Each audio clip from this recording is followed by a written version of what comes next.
बिस्मिल्लाहिर्रहमानिर्रहीम। मोहतरम मुकर्रम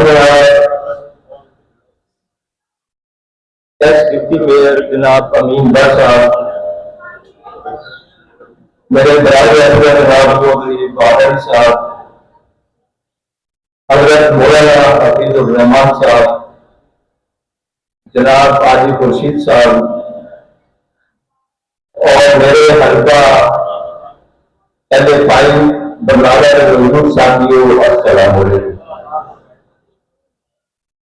और जैसा कि आप सब जानते हैं कि आज की ये तकरीर, आज की ये मीटिंग इलेक्शन 2026 के सिलसिले में मुनक्कद की गई। मैं तमाम हजरात को जो बादल साहब की आवाज के अंदर बैठ करते हुए या तशरीफ लाए, सबका शुक्रिया अदा करता हूँ। स्पेशली जनाब अमीन भट्ट साहब, आपको यहाँ देखकर खुशी हुई। मैं सबसे पहले तो आपसे ये दरख्वास्त करूंगा, ये रिक्वेस्ट करूंगा कि हम में से अक्सर लोग ये जो जलसे, सियासी जलसे होते हैं या मीटिंग होती है, इनको खेल तमाशा करते हैं, जबकि ऐसा हरगिज़ नहीं। वोट कौन की अमानत है और मेरे और आपके पास सिर्फ वोट की एक पर्ची है जिसमें सारी ताकत बढ़ जाती है।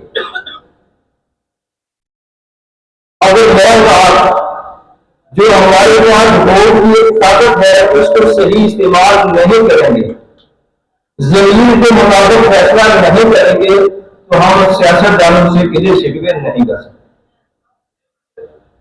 वैसे तो मुसलमान भी जब कभी भी हमें अपना कोई अमीर चुनने का, अपनी किसी लीडरशिप का इंतखाब करने का मौका मिले, तो हम सबकी ये जिम्मेदारी है कि हम सबसे पहले देखेंगे इस बंदे को अपने जमीन की आवाज के अंदर कह रहे हैं उस कागज में है।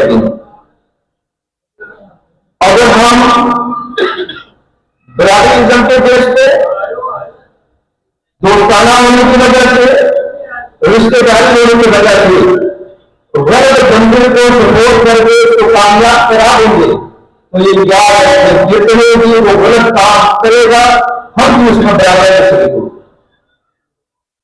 और अगर हम अपने जमीन के मुताबिक अपने ईमान के मॉडल जानते हुए अच्छे इंसान का जो है वो प्रैक्टिस करेंगे, उसका साथ देंगे, वो कामयाब होने के बाद जितने भी सजदा जारिया का काम करेंगे उसमें आप बराबर के शिकार।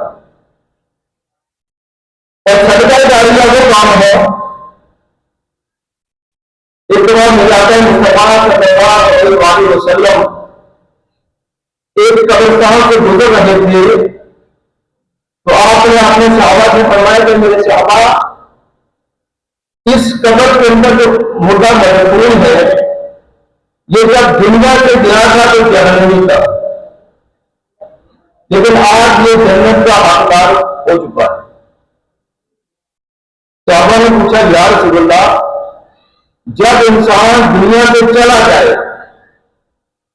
उसका दुनिया से रास्ता कट जाता है, अमल खत्म हो जाता है, तो ये फिर तरह जन्नत का हकदार कैसे बन गया?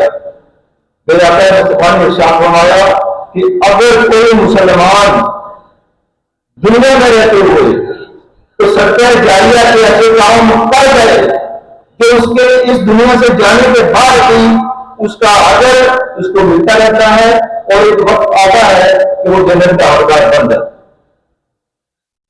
मैं फिर बात करूंगा, सियासत बुराई सियासत नहीं, हम इसे एक अमल समझते हुए वो शख्स जो हमारे वोट का अधिकार है, जिसपे हमें पुख्ता यकीन हो कि जो मुल्कों को होने के बाद हमारे लिए भी और हमारे आने वाले नस्ल के लिए भी अच्छे काम करे। मेरे ऐसे के लोगों, इस वक्त हमारा मुकाबला है, हमारे ऐसे के दो बने इस वक्त सरदस्त मुकाबले में है। तो बता रहे हैं मूर्सा और पीपल्स पार्टी की प्रदेश से। मैं थोड़ा सा आपको पिछला बायोडाटा जो है वो शेयर करना चाहता हूं। 1985 का इलेक्शन चौधरी परवेज साहब के वाले के साथ बाबा अशरफ मखदूम ने इलेक्शन लड़ा, हम उनके साथ।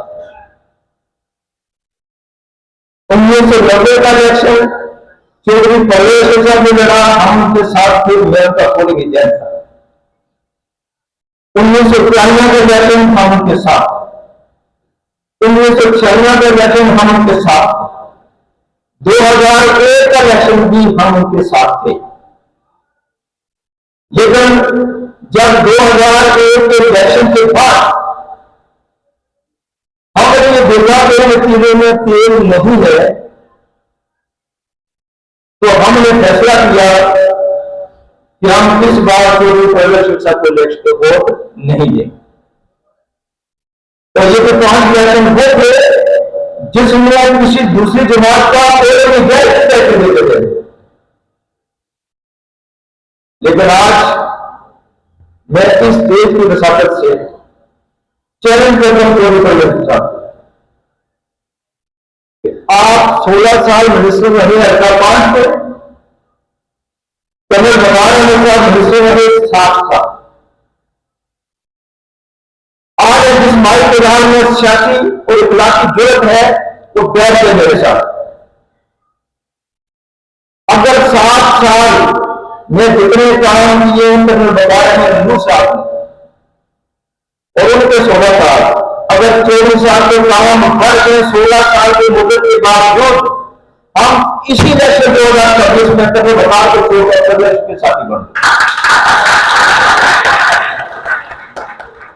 और अगर ऐसा न हो तो 24 साल में जमाना गुजर गए। वो बुजुर्ग, वो हमारे बाप दादा, वो हमारी माए जो सिर्फ जात बराबरी होने की वजह से तुम्हें वोट देती थी, वो आज कबूल में जा चुके।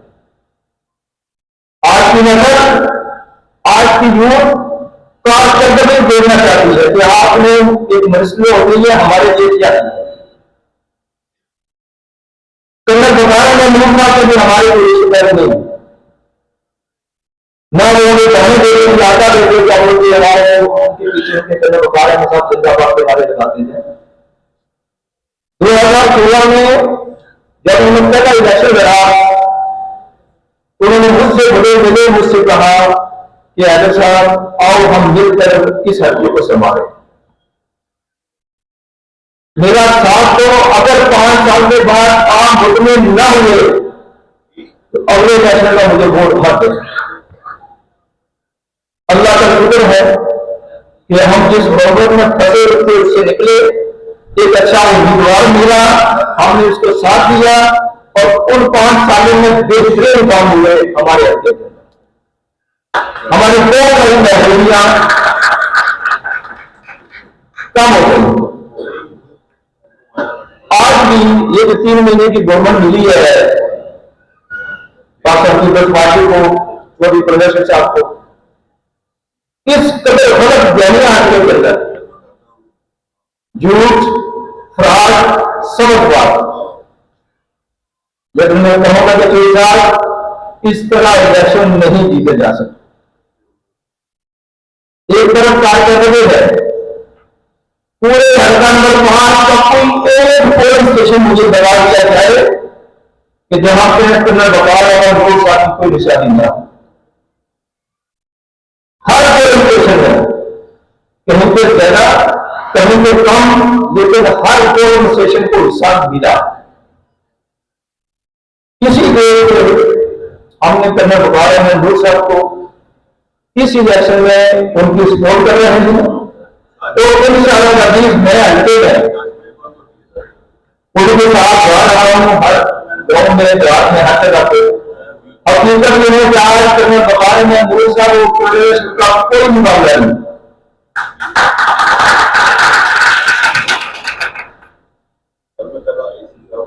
इस वक्त जो मुस्लिम हल्के थी वो बिल्कुल कर्नल बनारस में नूर साहब की फेवर में।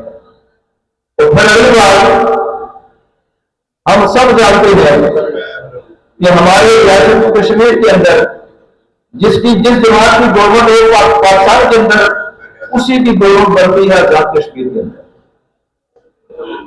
आज वफाक में प्राइम मिनिस्टर मियां शहबाज शरीफ साहब और पंजाब में चीफ मिनिस्टर उनकी भतीजी इस वक्त हुकूमत में है।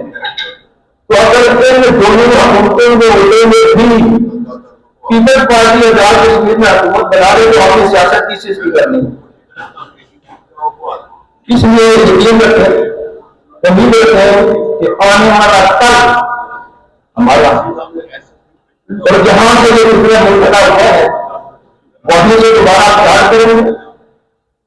और वे लोग जो काम कर रहे हैं सारे काम मुकम्मल मुझे पता है, लेकिन जो लोगों के काम बाकी हैं वो तरजीह बदल के इंशाल्लाह काम होंगे। हमारा ये गाँव है इंजीनियर प्लानिंग 2001 में हमने रिक्वेस्ट की थी अभी पहले साहब से कि ये बड़ा इलाका मुश्किल है, इनको 1 किलोमीटर सड़क दी जाए। कोई साहब ने इरशाद फरमाया कि अगर मैं आजाद कश्मीर का सारा बजट भी यहां लगा रहा हूं तो सड़क नहीं बन सकती। तो जो आज कर्नल बकार नूर साहब ने 1.5 किलोमीटर सड़क जाने के लिए बना दिया जो इस वक्त बोलेंगे। और मैं इस देश में करना चाहता हूं कहने के लिए आज कर्नल बकार नूर साहब यहां मौजूद नहीं है, उनकी गैर मौजूदगी है। मैं आपको वसूख से ऐलान करता हूं कि कर्नल बकाया ने कहा नूर साहब कामयाब होंगे और 1.5 किलोमीटर सड़क यानी कि जहां से खत्म हुई है वहां से लेकर यानी तक जो पुराने स्कूल है वहां तक हम सड़क बनाएंगे। ये हमारा वादा कहने वाले केस है। मुकर्रर और भी हो, लेकिन मैं तो फिर आपसे ये दरख्वास्त करूंगा कि किसी को कहने को मत है, हल्के की सरकार बेहतरीन है। कर्नल साहब ने जो काम किए वो आज भी लोग जो मुस्लिम लीग में शामिल हो रहे हैं। इसलिए 2026 के इलेक्शन में कम अज कम मुझे तो किसी किस्म की कोई परेशानी नजर नहीं आया। हम इंशाअल्लाह कर्नल बकार नूर साहब को कामयाब कराएंगे और जहां से ये तरक्की का रास्ता ये सिलसिला मुनक़ता हुआ था वहीं से दोबारा शुरू करेंगे। मैं अपने ग्रामीण साहब कभी कहने से शुक्रिया अदा करता हूं कि जो फैसलाबाद में भी और हमारे यहाँ हल्के में भी जब भी हम इनको आवाज देते हैं ये वहां हाजिर हो जाते हैं, जो कि वाकई बहुत बड़ा मुश्किल काम है। हम इनको भी खराज तहसीन पेश करते हैं और इंशाअल्लाह अजीज हम सब मिलकर एक ग्रुप की शक्ल में कर्नल बकार नूर साहब को कामयाब कराएंगे और उसके बाद जो कमिशन है मैं आपको यकीन दिलाता हूं कि इंशाअल्लाह वो दूर करेंगे।